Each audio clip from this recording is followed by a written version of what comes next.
here in my little parlor. I will be asking them each a question based on the information they've given me on their biodatas. And each candidate will only have a minute to speak, starting with candidates number 1, 2, and 3.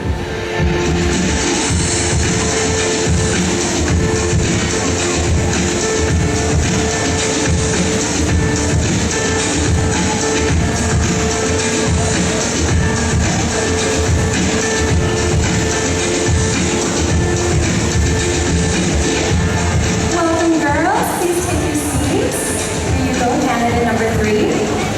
How are you girls feeling tonight? Feeling good. Feeling good? What about candidates number 3 and 1? I'm feeling fantastic tonight. And what about, wow, confidence. What about you, candidate number 1? I have been pressured that I'm gorgeously great. Apparently these girls don't have any pressure on them whatsoever. So let's start the ball rolling with candidate number 1, Ida Cordova, who's 20 years old. Now it says here, Ida, that you want to become one of the most successful women in the country. Could you please give me an example of a hero that you truly look up to, other than your mother or anyone in your family? Ladies and gentlemen, I consider a hero or idolize a hero, which is our very own President Noynoy Aquino. Because aside from that, she's a man of substance, and of course, she is a good Christian, which indulges in the values of self-honesty, discipline, and integrity. Thank you. Thank you very much, candidate number 1. Now I'd like to remind the audience to please keep silent as the candidates answer their question, because I assure you it's no easy feat for the ladies up here to be answering, so let's please give them the respect that they deserve as they answer their question. Moving on to candidate number 2, Jazel Donan, who's 18 years old. Now it says here that life has thrown you many challenges and you've come out on top. Can you please give me an example of what challenge that life has given you and how have you overcome it? The challenges me are the problems. I do believe in the saying, ladies and gentlemen, that experience opens our door to maturity. Viewing our world today, there are a lot of problems that triggers us on how to come up to choose a solution for it to surpass. As we all know, there are a lot of catastrophes that are happening now, but it is within us the ability to stand up and fight for our rights. Well, ladies and gentlemen, I do believe that a person is maturely stable when he or she was able to come up and stand up whenever catastrophes comes her way. I do believe that each and every one of us has the capacity to stand up and move forward. In that way, I know that we can educate, empower, and encourage young individuals. Thank you. Thank you very much, candidate number 2. We now move on to candidate number 3, Chedre Lara, who is also 18 years old. Now it says here that you're born and bred in Toledo. Is that true? Yes, I was born and raised in Toledo. Can you tell me what is the one thing about Toledo that you are most proud of? I would probably say that the rich culture Toledo has. Thank you. Thank you very much, candidate number 3. There you have it, ladies and gentlemen, your first batch of candidates, and we now move on to our second batch. Starting with candidates number 4, 5, and 6.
sitting in front of everybody here in Toledo. I am proud, I am proud to say that I am confident and I am ready to be in this pageant. Thank you very much, candidate number 4. Now, candidate number 5, Christine Temblor. It says here that other than being a scholar in accounting, which is very impressive, you enjoy adventures as well. Can you please tell us a little bit about one adventure that is most memorable for you? So, good evening, everyone. The most memorable adventure in my life was the everyday step I made. The everyday that life passes by. Because I know that every day that passes by is a gift from God. Every day is an adventure. We all struggle every day. Many struggles, many challenges, different ones. But because of God, He gave it to us. He gave everything to us for us to be stronger persons. And I do believe that every day is an adventure. Because without the everyday, there will be no better persons and strong persons in front of you. Thank you. Thank you very much, Christine. And finally, we have candidate number 6, Genevieve Cabinas, who's 20 years old. And ladies and gentlemen, let's all take note that she's not only valedictorian in high school, but also in college as well, and graduated cum laude in college. Very impressive. Now, Genevieve, can you tell me, with all these academic achievements, do you think this gives you an edge over the other candidates? Good evening, Toledanos. Good evening, Miss Maynard. Well, having those achievements which I cannot claim as my credit, because all of those are given to me by our Almighty God. Without God, who has been supporting me throughout the days of my life and throughout the days of my career, my studies, and to my loving and very supportive family.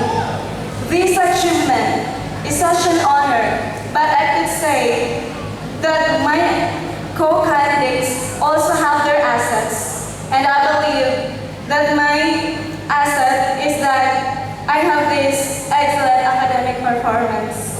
Thank you. Thank you very much, candidate number 6. Thank you very much, girls. We now move on to our third batch.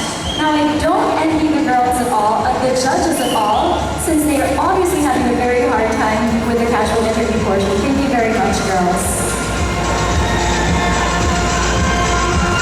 We now move on to candidates 7, 8, and 9.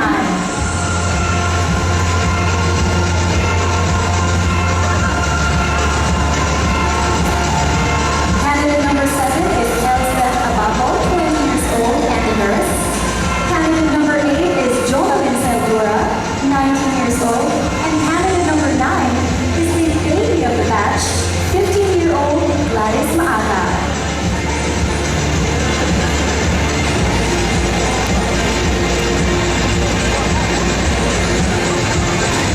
All right, please take a seat, ladies. Now, Elspeth, it says here that you are a nurse. Is that true?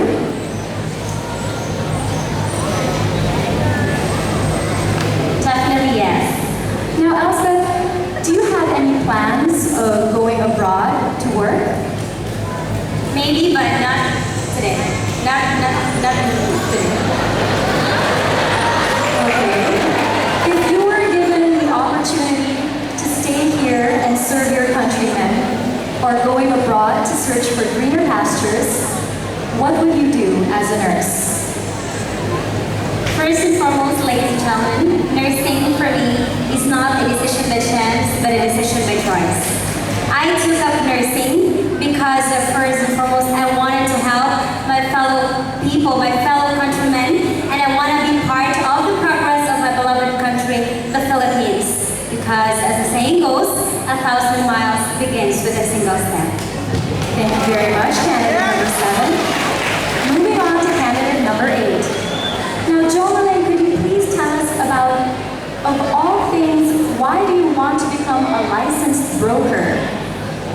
I take up the course of customs administration. Actually, customs is the one who is in between importing and exportation in our country. It is one of the one of the things that brought our economy up. So I want to be part of that. I want to be part of that progress. The progress that would bring our country, Philippines, to the top. Thank you. Now, Jolene, I just have to ask one more thing. It also says here that you want to be a beauty typist as well. Which would you pick? Becoming a beauty queen or becoming a licensed broker? Well, I would rather pick to become a licensed customs broker. Being a beauty queen has always been my passion, but I would go for the thing that would last a lifetime, and that is being a customs broker. Thank you. Thank you very much, candidate number 8. And finally, the baby of the batch, Gladys Maata, candidate number 9. Good evening, Gladys. Good. Now, it says here that your father is in Manila and your mother is here. That's true? And you're very family-oriented. Yes, it is true. And it says that you want to help provide your family with a very comfortable life. How do you plan on doing that? Well, since I'm studying in my elementary years, I've already prepared for this. Though I'm not that intelligent, I'm striving hard to make good grades to have a scholarship in high school. And I want to help my parents as my faith and gratitude to them because my family is striving hard for me. So as much as possible, as the only daughter of the family, I should also pay that attention and I should also take care of them as they do unto me. Thank you. I'm sure they're very proud of you. Thank you very much. Girls, you may now exit as we call on the last batch of candidates, candidates number 10, 11, 12, and 13.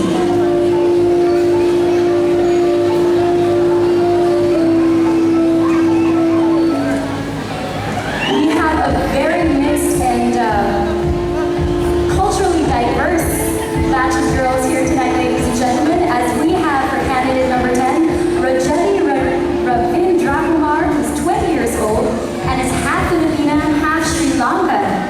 We also have with us candidate number 11, Nicole Poisson, candidate number 12, April White, and candidate number 13, and you can sit beside me here, Feliz Carvajal, who's 20 years old as well. Now candidate number 10, Rage Raj, all right. So you being half Sri Lankan and half Filipino, could you please tell us how has it been growing up with a mix of cultures here in Cebu? Well, being a half Filipino and half Sri Lankan made me very proud of myself because I always feel unique. But then I am born a Filipina and I'm very proud of it because my mom taught me the values and the culture of the Filipino people and I will never exchange it with the culture of my dad because I am born here and I will live the rest of my days in here. Thank you. Thank you very much, Raj.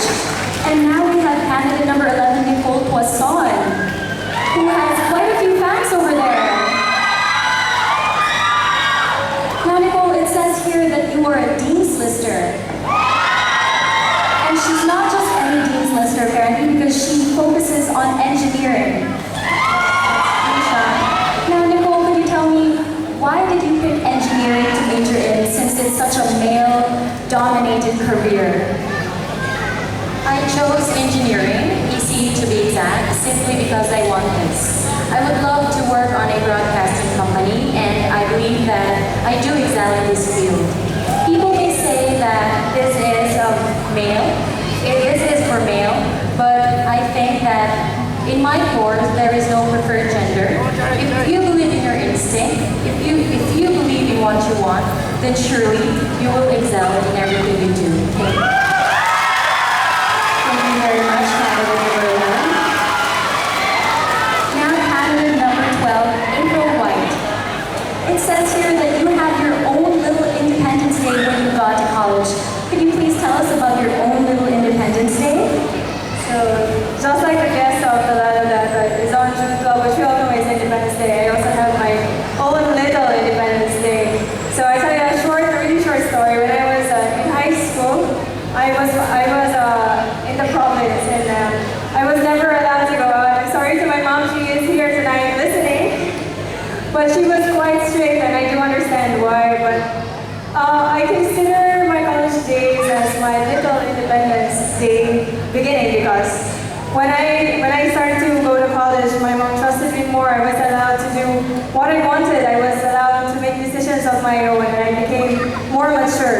and more grown up. Not only mentally, but the whole package. Thank you. Thank you very much, April. And finally, we have candidate number 13, Felice. Hello, good evening. Good evening. Now it says here that your goal is to become a full-grown woman, mature in all facets, and overcoming being a spiritual baby. Exactly. Do you think that you're still a spiritual baby? And could you explain to us what a spiritual baby is? Yes, I do believe that I'm still in the state of being a spiritual baby because we may seem to be very much adult, to be very much old, but it doesn't mean that we are mature spiritually. Maturity in spirituality only comes with the union of Jesus Christ. It only comes when you know Jesus Christ personally, when you accept Him in your life. And I believe that I am still in the state of being a spiritual baby because I am still beginning to grasp and to know and to build a strong relationship with my Creator. That's all. Thank you. Thank you very much. There you have it, ladies and gentlemen, your final candidates, 10, 11, 12, and 13. Our candidates proving that they not only look the part as queens, but they can also speak the part as well. And now to pay attention to the presentation that gives us the hard-working staff behind Miss Toledo 2011.